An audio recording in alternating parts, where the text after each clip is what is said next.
မင်္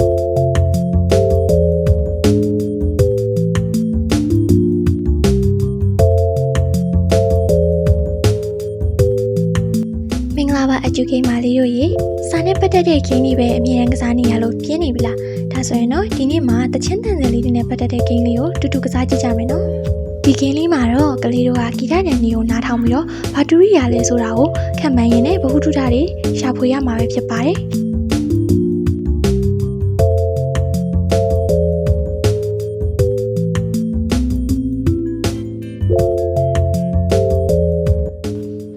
Click Listen to the music play.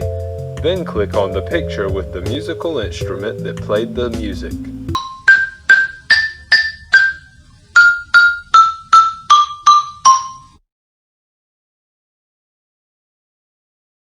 Well done! It is a xylophone. နောက်အဆင့်တွေအတွက် next ကိုနေပြီးတော့ထပ်ဆော့ပေးလို့ရပါတယ်